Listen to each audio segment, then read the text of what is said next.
Yo, what's up guys, it is Seahawks area back with another video, and today's my week 11 NFL predictions. Week number 11. We're almost halfway through November.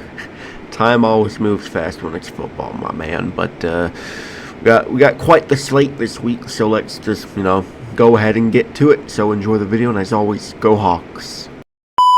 Alright, and here's the slate. We got an absolute stinker once again to start off the week. I don't think it can get worse than last Thursday night, though, but we'll see. We got the Jets at the Patriots. This is going to be a massacre.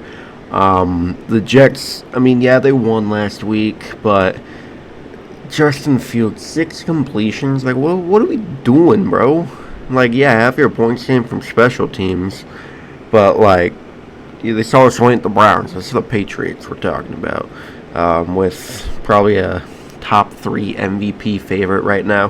Probably either him or Steichen for the coach of the year right now. Going into Foxborough, a place that's scary to play in again. The Jets have absolutely no chance in this game whatsoever. I'm taking the Patriots. Now in Spain. Wow, what a game for Spain. We got the Commanders at the Dolphins. Commanders got their asses handed to them by the Lions, and the Dolphins destroyed the Bills. I'm gonna confidently take the Dolphins in this game. The Commanders' injuries are killing them, and they're without Payne for a game, which they shouldn't be because St. Brown threw the first punch, but whatever.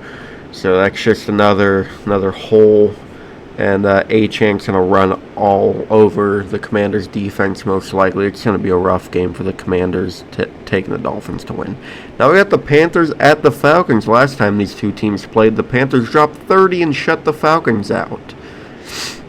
I honestly don't really know. Like, both of these teams are legit the most, unpredictable teams in the NFL, and it's just fitting that they play in the same division. I don't know who's gonna win this game. I want to say the Panthers, but they just lost to the Saints, so I don't know. I'm gonna take the Panthers though. They've been looking a lot better than the Falcons. The Falcons had everyone fooled a month ago. Now they're back to being the Falcons. This ain't fun to watch the Falcons play. I'm not gonna lie. I'm going to take the Panthers in a 17-13 game, I guess. Now we got the Bucks at the Bills. Two teams that could not get past New England this year, so far at least. Tampa had a bigger fight than the Bills did last week, and the Bucks played the much harder opponent. Man, Bills is at home.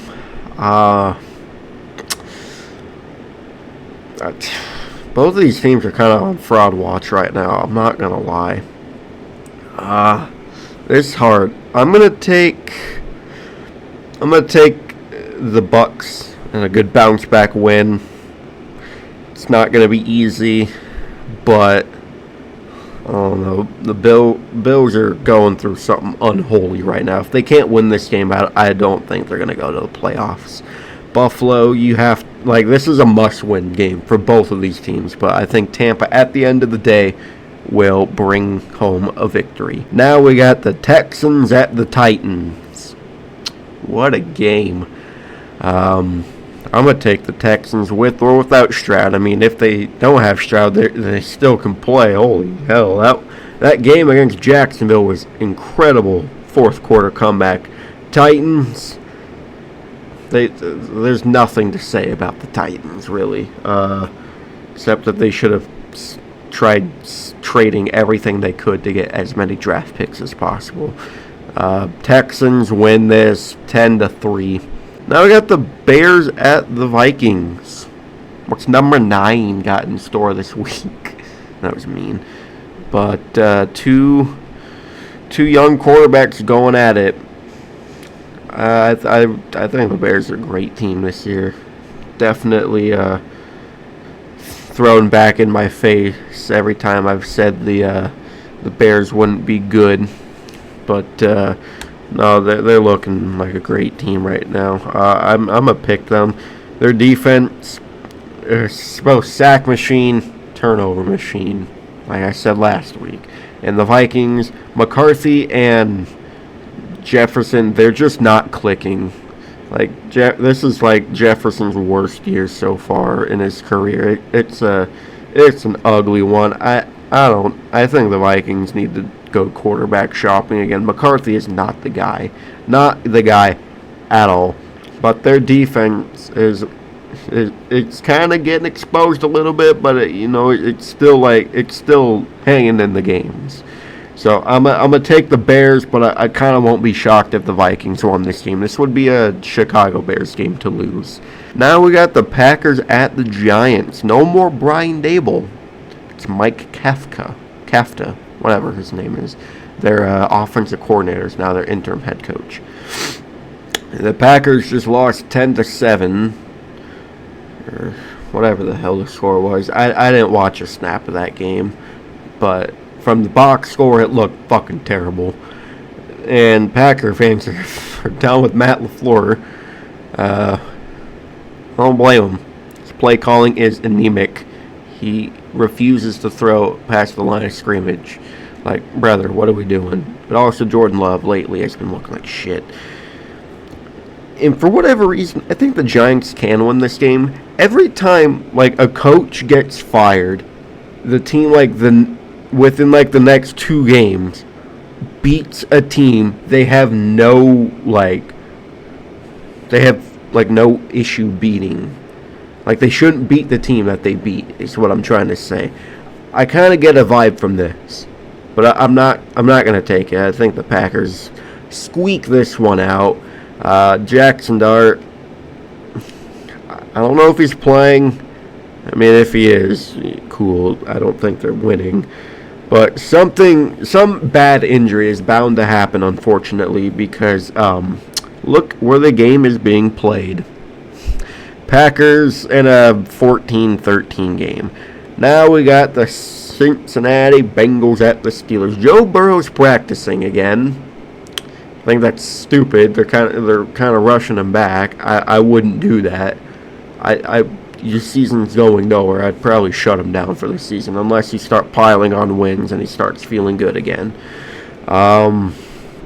Yeah, I'm going to take the Bengals in this one. The Steelers looked like absolute dog shit on Sunday night, and Bengals they've been hanging in the games with Joe Flacco back there. It's just classic AFC North football, so it's going to be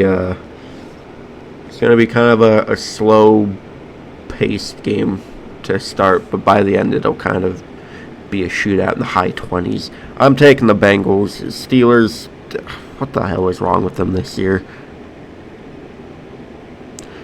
Now we got the Chargers at the Jags. I'm so done with the Jags. Chargers, do not lose to the Jacksonville Jaguars. You just beat the shit out of the Steelers. Don't Charger it and lose to the Jags like you 100% would. Like this would be a Chargers thing to happen. But I don't think so. I think the Chargers got this in the bag. Travis Hunter's done for the rest of the season, getting knee surgery. So the Myers trade makes even more sense now. Still, once again, look for him to have a great game if Lawrence can, get his head out of his ass and throw the fucking ball efficiently.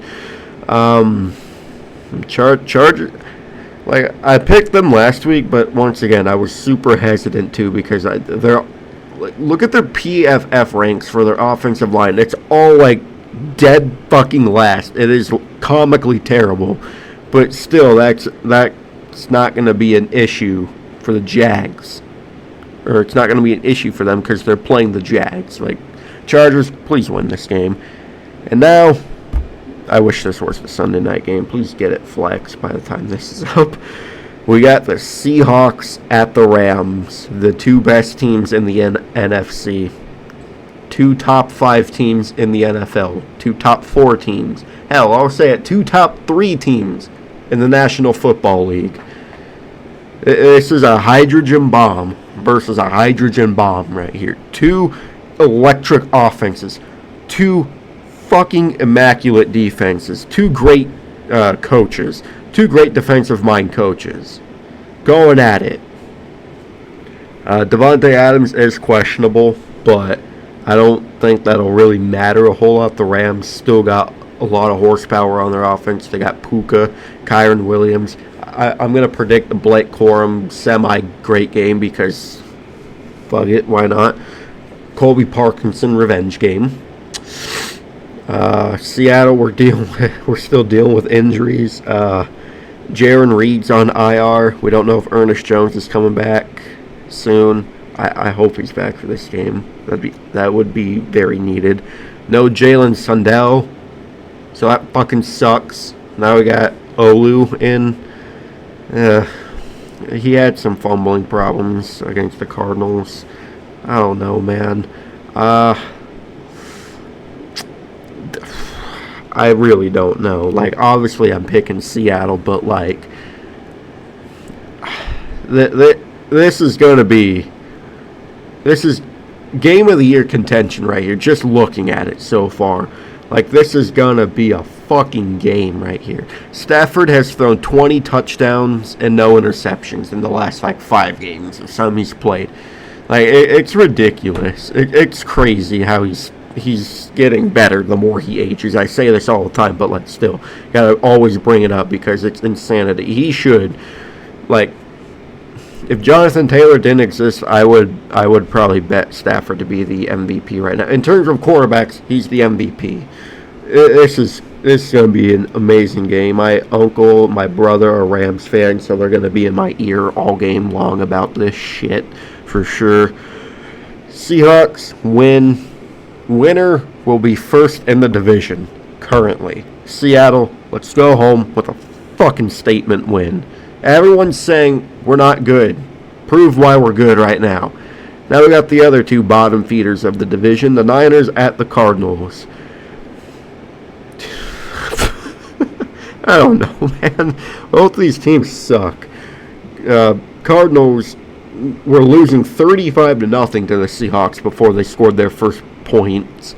And the Niners, they got their asses beat by the Rams. Both of these teams got their asses handed to them by the two teams right above them last week. I'm gonna take the Cardinals. I prefer Brissett back there with the Cardinals rather than Murray. He gives the Cardinals a better chance to win, and the Niners are they're injured. Like, what else can we say? They're injured. I honestly, I really don't give a shit who wins this game. I'm just going to pick the Cardinals because I don't like the Niners. And now we got the Ravens at the Browns. Can you flex this game to the Weather Channel at 2 in the morning Central Time? That'd be nice. I would take the Ravens in an absolute ass-kicking fiesta right here. I'm gonna go 30-10, and the one touchdown will come from Harold Fannin Jr. from the Browns. Now we got the Chiefs at the Broncos. The Broncos put on probably the worst Thursday night game I've ever seen. Well, since their game versus the Colts in 2022, that is. And the Chiefs, I believe, were on a bye, so they're a little extra rested. Broncos, if you go out and play like how you did against the Raiders on offense, just I don't even know. Like, your fans are going to be the most miserable people ever. I'm going to go with the Chiefs. I'm going to go with a 21-20 game. Chiefs win it on a game-winning field goal. Now Sunday night, might be a good game actually. We got the Lions at the Eagles. Lions put belt to ass on the Commanders. Now they get to travel to Philadelphia, a very welcoming place to opposing teams. Not even the slightest. Eagles put together a shit show with the Packers. I'm taking the Lions to win this game. Their run game, second best in the NFL. Jared Goff playing like a great quarterback, as he always does. Williams had a great game. Their defense put together a great game against the Commanders. I think this game is going to come down to whose pass rush plays better. Like, whoever pressures the quarterback more, I think that team will end up winning, because we know both these offenses, they can score points any week, any given time. They can score points. It's all up to getting to that quarterback, I think, what will determine this game. At the end of the day, I'm going with Aiden Hutchinson and the Detroit Lions. Now, Monday Night Football and the bye week teams are the Colts and the Saints. Enjoy a bye week. You too deserve it after great wins. Monday night, we got the Dallas Cowboys at the Las Vegas Raiders. Go with the Cowboys. They would be a team to lose to the Raiders, but with things that have happened recently in their organization, I don't think there should be a reason that they lose to the Las Vegas Raiders. Quinnen Williams is going to go off in his first game as a Dallas Cowboy, and they're going to play their hearts out for Marshawn Kneeland, who I hope is resting in peace. Cowboys win this game. Well, anyways, thank you guys so much for watching. If you enjoyed, please like, comment, and subscribe, and turn the notification bell on so you'll never miss an upload. I will see you in the next video. Go Hawks!